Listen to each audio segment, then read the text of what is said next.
5 tahun yang lalu saya jengkel betul. Saya sudah merintah pada BUMN untuk beli pipa. Nggak ada Pak spek dalam negeri Pak. Speknya ini Pak. Nomornya ini Pak. Ukurannya ini. Terpaksa kita harus impor. Saya saat itu tuh apa sesulit ini sih mau membuat pipa. Saya ke pabrik pipa. Pak, semuanya ada Pak. Bapak mau cari apa ada. Ukuran apa ada. Kualitas apa ada. Ini kita ekspor semuanya Pak. Ke Jepang, ke Amerika, ke Eropa. Loh. Yang orang sana beli produk pipa kita mah kita beli impor. Ini kan sekali lagi kita ini orang pinter-pinter. Tapi melakukan hal yang sangat bodoh sekali. Maaf. Saya setuju dengan Pak Ganjar Pranowo. Kalau pengen kaya raya, ya jangan jadi pejabat, kata beliau.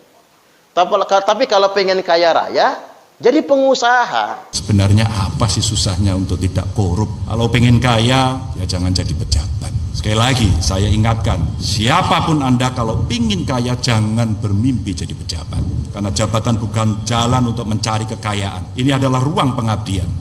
Saya cuma bisa mengingatkan, apapun pekerjaan kita, mari kita jalankan sebaik-baiknya. Jaga kehormatan, jangan lantas karena punya jabatan, membuat kita lupa daratan.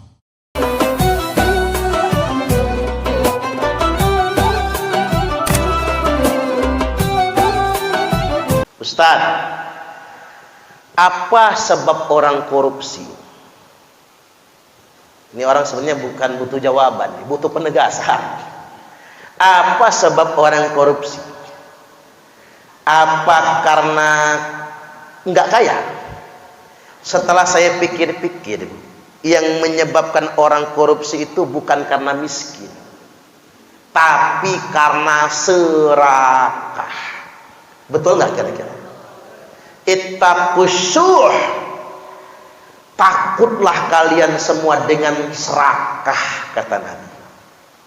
Fa inasyuha ahlaka man kana qablakum. Karena sesungguhnya serakah itulah tamak rakus. Itulah yang membinasakan orang-orang sebelum kalian semua. Tak pikir-pikir iya juga ya. Kalau dikatakan orang korupsi itu karena miskin, justru orang miskin gak ada yang korupsi. Betul gak kira-kira? Orang miskin gak ada yang korupsi kan? Yang korupsi itu yang kaya-kaya. Orang miskin itu seleranya sederhana Bu, sekedar punya motor jadilah. Orang kaya seleranya pengen punya Lamborghini. Jadi korupsi gede. Pejabat miskin, pegawai miskin, seleranya nggak banyak-banyak, ya bisa seminggu sekali makan di begadang jadilah. Makan di begadang, dipoto upload, iya, keluarga bahagia, happy family, gayanya kan. Itu kan orang sederhana begitu, gitu aja udah bahagia banget. Tapi kalau orang kaya, keinginannya bukan makan di restoran Bu, pengen makan di Amerika, pengen jajan di Jepang, pengen jajan di Singapura. Itu kalau orang kaya. Maka korupsinya lebih gede. Orang miskin sederhana, ya sekedar punya apaan saja gila. Orang kaya Lamborghini yang diinginkan. Makanya kalau orang kaya jadi pejabat serakah, yang diangan-angan apa? Pengen punya mobil Rubicon. Ada beberapa Rubicon di Lampung ini ya. Rubicon, pengen punya mobil Lamborghini, pengen mobil Mercy. Itu manusia. Ketika dia kaya dan dia punya peluang untuk korupsi, korupsinya lebih banyak lagi. Itulah sebabnya ini mentalitas serakah. Makanya yang nomor satu dalam Islam ini adalah integritas. Ibu-ibu hafal sifat wajib bagi Nabi? Sifat wajib bagi Nabi ada berapa? 4. Nomor 1 sidik, nomor 2 amanah, nomor 3 tabligh, nomor 4 fatona. Kan nomor 1 sidik, jujur, integritas. Makanya revolusi mental itu nggak usah muluk-muluk, sidik, integritas, amanah, bertanggung jawab, punya kemampuan, apa kata orang sekarang, capable, akuntabel gitu. Punya kapasitas dan kapabilitas dan punya akuntabilitas. Tabligh menyampaikan profesional, fatonah cerdas, smart. Nah, ini yang kita inginkan. Mudah-mudahan generasi kita menjadi generasi yang pintar sekaligus benar. Jadi penyebab orang korupsi itu karena serakah. Ditambah lagi ketidakjujuran. Karena dunia ini kalau dikejar nggak ada puas-puasnya, betul nggak Bu? Kita ini nggak akan pernah ada cukupnya kalau ngejar dunia. Karena begini, yang maha kaya cuman Allah. Saya ulangi, Allahul Ghani. Cuman Allah yang maha kaya. Karena Allah tidak pernah membutuhkan apapun. Itulah yang maha kaya. Sekaya-kayanya manusia masih kurang juga. Makanya berdoalah ibu-ibu agar dikayakan oleh Allah. Apa maksudnya? Dicukupkan. Makanya wa innahu huwa aghna wa aqna. Sesungguhnya Allah menciptakan kaya dan cukup. Karena masalah hidup manusia sebetulnya bukan tidak kaya, tapi masalah hidup manusia sebetulnya tidak cukup. Betul nggak kira-kira? Kurang saja manusia itu, terutama kurang bersyukur. Ibu-ibu coba survei. Seprumnas Wai Halim ini hampir semua rumah punya mobil. Iya apa ya? Iya kan Bu? Hampir semua punya mobil. Cuman nggak syukur banyaknya. Ngeluh aja susah. Nah ini manusia. Bayangkan 20 tahun yang lalu. Paling punyanya cuman motor. Kan begitu.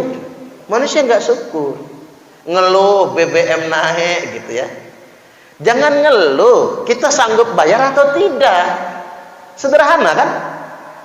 Karena begini. Saya sekarang berpikirnya mendalam begini Bu. Saya sendiri terus terang. Kalau kata jemugan apa? Cigu. Cigu itu apa Bu ya? Canggung ya. Saya merasa canggung kalau masuk SPBU. Karena jalur yang saya tempuh jalur subsidi soalnya.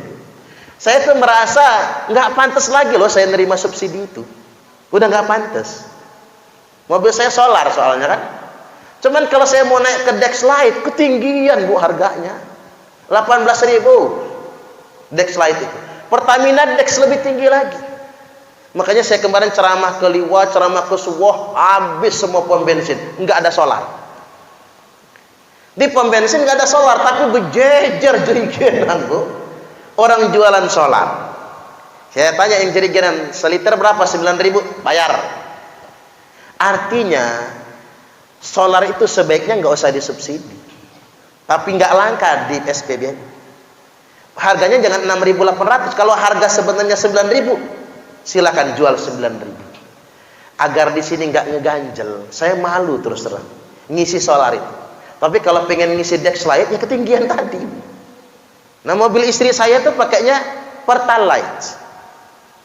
Kalau mau pakai Pertamax, enggak, jangan pakai Pertamax, kata saya. Ya kan uang bensinnya dari saya juga Bu soalnya.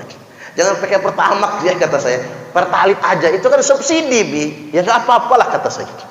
Artinya benar kalau kata Menteri Keuangan. Subsidi BBM itu 400 triliun setiap tahun. Dan rata-rata yang memanfaatkan orang kaya. Makanya saya lebih setuju subsidi BBM kurang atau hapus sama sekali. Tapi ingat, arahkan ke pendidikan gratis. Setuju nggak kira-kira? Kalau pendidikan gratis kan nggak kenal kelas. Yang kaya, yang miskin gratis, semua nggak apa-apa. Kecuali kalau sekolahnya pengen sekolah bonafit, ya bayar deh. Yang SPP 1 juta sebulan, karena orang kaya ya silahkan sekolah di sana. Tapi kalau untuk sekolah reguler biasa, ya sebaiknya digratiskan. Saya lebih setuju sedemikian rupa. Jadi balik lagi, mengapa orang korupsi? Karena serakah. Dan serakah itu nggak ada obatnya Bu. Kecuali apa? Dijejalkan tanah kuburan. Kan hafal kan? Alhaakumut takatsur hatta zurtumul maqabir. Baru puas tuh dia. Kita lanjut ke ayat yang ke-48, wa annahu huwa aghna wa aqna. Dan Allah menciptakan kaya dan cukup. Tawa tangis, mati hidup, laki perempuan pasangannya. Mengapa kaya pasangannya bukan miskin, tapi kaya dan cukup? Karena problem hidup manusia bukan tidak kaya, problem hidup manusia tidak cukup. Sekarang begini Pak, mengapa orang itu korupsi? Apa karena dia miskin? Bukan, karena tidak cukup. Gajinya gede-gede. Survei membuktikan, ini survei membuktikan, yang korupsi itu malah orang kaya semua. Iya bayar, orang kaya semua, bukan orang miskin. Makanya ada guyonan di stand up comedy yang mengatakan begini, ngapa sih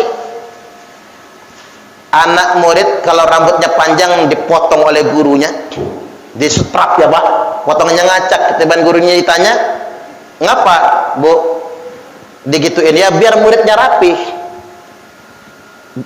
Kalau penampilannya rapih, moralnya juga bagus. Padahal Pak, di Indonesia ini justru yang korupsi itu yang pakaiannya rapi-rapi. Benar nggak kira-kira? Rambutnya kelimis, potongan rambutnya keren, dasinya, wanginya. Justru itu yang korupsi kan? Itu yang korupsi sebetulnya. Nah, mengapa itu terjadi? Karena mereka tidak cukup, bukan karena miskin. Jadi walaupun gajinya ditambah, masih korupsi. Makin kaya dia, makin gede korupsinya. Karena kalau orang biasa kayak kita ini Pak, sekedar punya mobil 1000 umat udah sugih banget rasanya. Orang biasa kayak kita, betul kan? Kalau orang-orang sugih itu yang punya jabatan itu, punya mobil 1000 umat, gak usah nyebut merek Pak, masuk YouTube soalnya. Beli mobil 1000 umat, mereka mah terlalu murah bagi mereka mobil 1000 umat itu. Mereka mah pikirnya Lamborghini, menyebut merek juga tuh, Rubicon gitu, Rubicon kan begitu. Makanya mereka korupsinya gede. Karena mengapa? Ketika mereka makin kaya, keinginan mereka makin besar. Kalau model-model kita ini, ya bisa jalan-jalan ke Mutun, jadilah. Bisa selfie di Lembah Hijau, jadilah. Naik kapal laut, jadilah. Nah kalau orang kaya itu Pak, mereka pengennya Eropa, Amerika. Itu kelas-kelas mereka. Dan itu duit semua. Duit semua. Makanya yang membuat manusia itu korupsi bukan karena tidak sejahtera, tapi tidak cukup. Dan itu masalah hidup manusia, yakni tidak cukup. Makanya benar apa yang dikatakan oleh Nabi, laisal ghina an katratil arad. Bukanlah kaya raya itu karena kalian banyak perhiasan, banyak perbendaharaan, banyak materi, banyak tabungan, banyak koleksi mobil. Walakinnal ghina ghinan nafsi, tapi kaya yang sebenarnya kaya jiwa kalian semua. Ini ukuran orang kaya. Bukan kaya yang membuat Anda bahagia, tapi rasa bahagia yang membuat Anda jadi kaya. Saya ini nyeramahin begini Pak, buat diri saya sendiri. Karena mengapa? Dulu ekspektasi saya biasa-biasa saja, tapi makin kesini makin banyak keinginan. Ternyata yang membuat manusia jadi susah itu terlalu banyak keinginan dan pengen bergaya. Karena gaya itu mahal. Keinginan manusia nggak akan pernah tertampung. Itu hukum sedemikian rupa. Saya dulu waktu pertama kali ngisi ke pelabuhan ini, kantor bea cukai itu Pak, tahun 2008, sepeda jengki yang saya pakai. Masih pakai, dulu masih mobil merah itu, oren ya, jalan masih satu jalur itu. Jadi pakai sepeda jengki, kasihan Pak. Ada yang kasihan, Ustadz, gini aja lah, ini DP motor, Ustadz nyicil. Kata saya, Pak Haji, kebalik ini. biar saya yang cari DP, Pak Haji yang nyicil. Karena kalau saya yang nyicil, nggak kecicil, tarik leasing di motor. Sayang, kata saya. Pinteran aja, ambilnya lagi Pak DP-nya, dikantongin sama dia. Besok Senin saya diteleponnya, suruh ke Tunas di Upah Matra, Ustaz cari motor, tapi jangan yang mahal-mahal. Waduh, saya sudah ngeliat yang agak mahal itu Pak, karena ada ujungnya, jangan mahal-mahal, yang paling murah saya beli. Artinya sedemikian rupa. Begitu saya sudah transaksi di dealer, kata salesnya, Ustaz alamat rumahnya di mana, motor mau kami antar. Nggak usah diantar, kata saya, mau tak naikkan sendiri. Mana helmnya, mana jaketnya. Udah Pak, begitu keluar jalan Raden Intan itu yang samping Gramedia, naik motor Fitz X, saya merasa menjadi orang yang paling kaya di muka bumi ini. Terserah orang punya Innova, yang penting saya punya Fitz X. Nah itu kan rasanya kaya kan? Itu rasanya kaya. Begitu sudah punya motor, pengen punya mobil, udah punya mobil, pengen naik merek. Iya terus manusia, nggak ada selesainya. Kita tersiksa itu justru karena keinginan kan. Makanya sering saya sampaikan, orang Indonesia ini kaya-kaya tapi mentalnya miskin. Saya jujur aja Pak, bukan karena ceramah di Pertamina nih. Saya jujur saja, saya lebih setuju subsidi BBM itu dihapus, dicabut sama sekali. Kalau Pertamina kan cuma menyelenggarakan kebijakan kan, biar pemerintah dengar nih. Ini jujur saya pribadi begitu.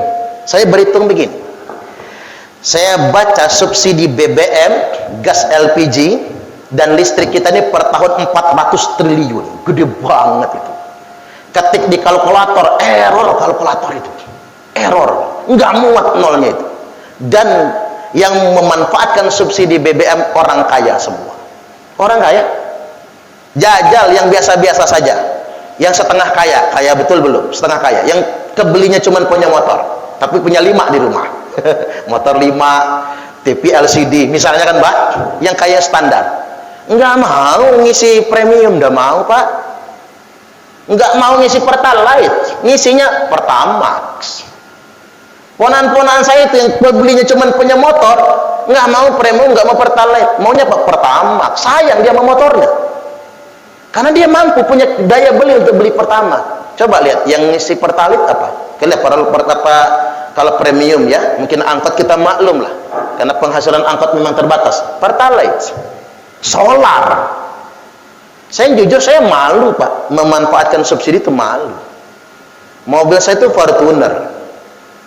Kalau saya isi Dexlite, loncat nih Pak, 18.000, ongkos ceramah nggak seberapa gitu kan, 18.000 Pak tekor.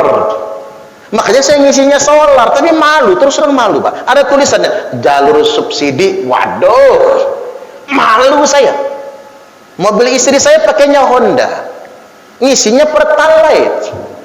Nah kata saya, kamu tuh ngisi Pertamax ge, tambahin uangnya, kata dia. Bos ngisi Pertamax, terpaksa ngisi Pertalite lagi kan Pak.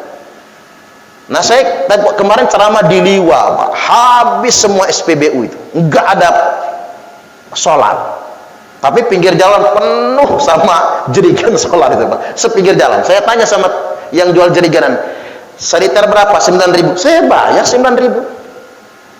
Daripada saya beli Dexlite yang 18.000, mending solar 9.000.